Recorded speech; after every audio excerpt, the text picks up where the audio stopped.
Assalamu alaikum, dear students of class 7th. Today we are going to learn about fibers and fabrics. The name of the chapter is Fiber to Fabric. Dear students, आपको पता होगा कि fibre जो है fibre धागे को बोलते हैं और फैब्रिक कपड़े को बोलते हैं। तो धागे से कपड़ा किस तरह बनाया जाता है ये आप इस चैप्टर में पढ़ोगे। फाइबर टू फैब्रिक जिस चैप्टर का नाम है। और मैं कोशिश करूँगा कि इमेजेस के ज़रिए पिक्चर्स के ज़रिए आपको समझाने की कोशिश करूँगा कि किस तरह फैब्रिक फाइबर से बनाया जाता है। जब हम टेलर की दुकान पे जाते हैं तो वहाँ पे हम क्या देखते हैं। वहाँ पे हम देखते हैं कि बहुत सारे किस्म के पीसेस आप जो क्लोथ्स होते हैं, जिनके क्लोथ्स ऑलरेडी जो टेलर हैं उसने बनाए हैं। तो उनके वहाँ पे बहुत सारे क्लोथ्स जमा होते हैं। हम उसमें से 8-10 पीसेस उठाते हैं, हाथ में टच करते हैं। हाथ में टच करने के बाद हमें पता चलता है कि कुछ इसमें से कोर्स हैं, यानी बहुत मोटे हैं, और कुछ स्लिम हैं, मुलायम हैं, सॉफ्ट हैं। तो इसी में से हम एक पीस ऑफ क्लॉथ सेलेक्ट करते हैं और इसे गौर से देखते हैं। जब हम इसे गौर से देखते हैं तो इसमें हमें छोटे छोटे धागे नज़र आते हैं, जिनको मिला के जो है फैब्रिक बनाया गया है। तो हम अपने फिंगर्स की मदद से जो है इन इस फैब्रिक के पीस में से जो धागे हैं उनको अलग करने की कोशिश करते हैं। और यहाँ से हमें पता चलता है कि किस तरह से धागों को मिला के जो है फैब्रिक तैयार किया गया है। इसकी मिसाल आप अपने घरों में भी देख सकते हैं कि जो मोटे मोटे धागे होते हैं वूल के, उससे किस तरह स्वेटर्स, सॉक्स या ग्लोव्स तैयार किए जाते हैं। और इसके लिए किसका इस्तेमाल किया जाता है? इसके लिए ये तो हाथ से बनाई जाती हैं, और इन चीज़ों को बनाने के लिए नीडल्स का इस्तेमाल किया जाता है। आपने देखा होगा कि किस तरह जो है वूल के धागों से निटिंग की जाती है, जिससे हमें वूलन फैब्रिक तैयार होता है।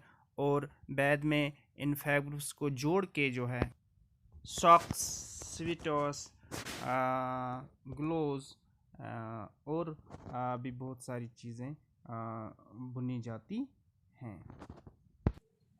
डियर स्टूडेंट्स, आपने सिक्स्थ में भी पढ़ा है जो फाइबर होता है ये दो तरह का होता है, man made fibre, natural fibre.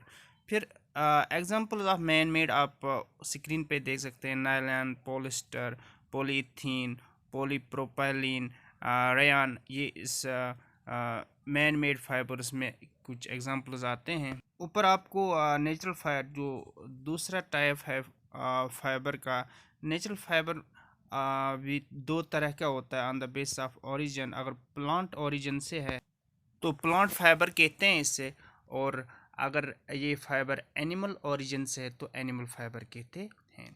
Plant fibres की एग्जांपल आप को नज़र ऊपर स्क्रीन पे भी आती है। कॉटन, फ्लैक्स, जूट, ये प्लांट फाइबर्स की एग्जांपल्स हैं। और एनिमल फाइबर की एग्जांपल्स दो एग्जांपल्स हैं, वूल एंड सिल्क, जो हमें इस चैप्टर में आगे पढ़ना है। तो हमें एनिमल फाइबर पढ़ना है। एनिमल फाइबर में वूल और सिल्क जो है यही हमें डिस्कस करना है।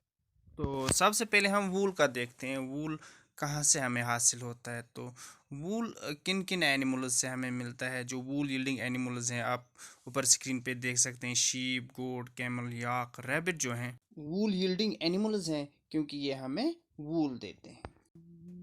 माय डियर स्टूडेंट, सबसे पहले हम एग्जांपल लेते हैं शीप की। शीप के किस बॉडी के पार्ट से वूल निकाला जाता है? जो शीप का हेयर होता है, जो शीप के बाल होते हैं, इसको फ्लीस बोलते हैं, और जो बॉडी के ऊपर होता है, तो उसी से जो है वूल निकाला जाता है। और बाकी जो जानवर हैं जैसे याक है, कैमल है, गोट है, उसके इस फ्लीस से वूल निकाला जाता है। जब हम शीप को टच करते हैं तो कुछ बाल इसके हार्ड होते हैं, कोर्स होते हैं, और कुछ सॉफ्ट होते हैं, बिल्कुल नरम होते हैं। तो शीप जो हैं इनकी भी बहुत सारी काइंड्स हैं, बहुत सारे टाइप्स से शीप के या ब्रीड्स हैं। और कुछ शीप जो होते हैं उनके जो बॉडी के ऊपर फ्लीस होता है, जो बॉडी हेयर होता है, जो वूल होता है, वो बिल्कुल नरम होता है, सॉफ्ट होता है। शीप की अच्छी नस्ल प्रोड्यूस करने के लिए सेलेक्टिव ब्रीडिंग की जाती है। जो सेलेक्टिव ब्रीडिंग में जो पेरेंट्स होते हैं वो एक अच्छी नस्ल के होते हैं, जिनका जो हेयर होता है या फ्लीस होता है वो बिल्कुल नरम होता है, और जो ऑफस्प्रिंग होती है वो भी फिर उसी टाइप की पैदा होती है। शीप की बहुत सारी ब्रीड्स जैसे नाली, बकरवाल, लोही जो इंडिया में पाई जाती हैं, ये आपकी बुक के पेज नंबर 28 पे जो टेबल दिया गया है 3.1 उसमें दिखाया गया है, आप वहाँ पे देख सकते हैं। वूल यील्डिंग एनिमल्स, बाकी जो कैमल, यॉक, गोट वगैरह हैं, वो आप उनका लिस्ट जो है पेज नंबर 27, जो आप की साइंस की बुक का पेज नंबर 27 है, वहाँ पे देख सकते हैं और नोट कर सकते हैं अपनी नोटबुक पे। इसके अलावा आप स्क्रीन पे भी तस्वीरें देख सकते हैं जो वूल यील्डिंग एनिमल्स हैं उनकी, और उनके नाम अपनी नोटबुक पे नोट कर सकते हैं। डियर स्टूडेंट्स, वूल हासिल करने के लिए हमें एनिमल्स को पालना ज़रूरी है, और इस प्रोसेस को बोलते हैं रियरिंग। जब हम एनिमल्स को पालते हैं किसी काम के लिए तो उसको रियरिंग बोलते हैं।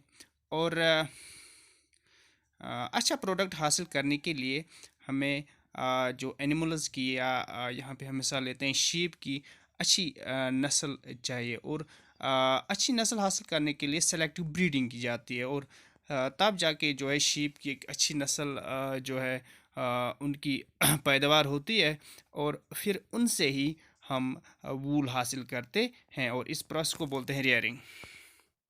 स्टूडेंट्स, अब हम प्रोसेसिंग ऑफ वूल के बारे में पढ़ेंगे। तो इसमें सबसे पहला सेटअप जो आता है उसको बोलते हैं शेयरिंग। तो जो शीप होती हैं उनके बॉडी के जो बाल होते हैं, फ्लीस जो हेयर होता है, उसको रिमूव किया जाता है। और रिमूव करने का तरीका ये है, जिस तरह हम अपने बाल काटने के लिए जो है हेयर कटिंग के लिए नाई के पास जाते हैं, ठीक इसी तरह जो है इनके बाल भी काटे जाते हैं। तो इस प्रोसेस को आपको याद रखना है, इसको बोलते हैं sharing. The process of removing fleece or hair from the body of sheep is called shearing. जो इसमें दूसरा प्रोसेस आता है प्रोसेसिंग ऑफ वूल में, उसको स्कोरिंग बोलते हैं। इस प्रोसेस में क्या होता है, removal of grease, dust and dirt takes place, और जो फ्लीस होता है या हेयर होता है वो बिल्कुल साफ हो जाता है। नेक्स्ट स्टेप जो प्रोसेसिंग ऑफ वूल में आता है उसको सॉर्टिंग बोलते हैं। और सॉर्टिंग में होता क्या है, सॉर्टिंग में टेक्सचर ऑफ वूल के हिसाब से वूल को सॉर्ट किया जाता है। जो सॉफ्ट वूल होता है और जो कोर्स वूल होता है, जो हार्ड होता है, उसको अलग रख दिया जाता है, और सॉफ्ट वूल को अलग रख दिया जाता है। तो इस प्रोसेस को बोलते हैं sorting of wool. Next step में फाइबर्स को डाई दिया जाता है। जैसे आप देख सकते हैं स्क्रीन पे कि मुख्तलिफ कलर के जो फाइबर्स आपको नज़र आते हैं, इन ये मार्केट में अवेलेबल होते हैं, और इनसे फिर स्वेटर, सॉक्स, हैंड ग्लोव्स वगैरह बनाए जाते हैं। और इनके अलग अलग कलर्स होते हैं, ये अलग अलग कलर्स में अवेलेबल होते हैं। एट लास्ट जो प्रोसेसिंग ऑफ वूल में जो स्टेप आता है वो रोलिंग आता है, rolling of fibres into yarn. Last पे यार्न बनाया जाता है, और इसको फिर सप्लाई किया जाता है क्लोथिंग मिलर्स में। वहाँ पे वूलन क्लोथ्स बनाए जाते हैं, जैसा कि आपको इधर नज़र आता है ऊपर स्क्रीन पे रोल्स ऑफ जो क्लोथ्स हैं वो दिखाए गए हैं। तो इसी तरह जो है फाइबर से फैब्रिक बनता है। तो आज आपने देखा कि किस तरह जो है वूलन फाइबर से फैब्रिक बनता है। नेक्स्ट वीडियो में आप देखेंगे जो सेकंड एनिमल फाइबर है जिसको सिल्क बोलते हैं। तो सिल्क की प्रोसेसिंग किस तरह होती है, किस तरह सिल्क बनता है, और फिर उसकी प्रोसेसिंग किस तरह होती है। आज के लिए बस दुआओं में याद रखिएगा। अल्लाह हाफिज़।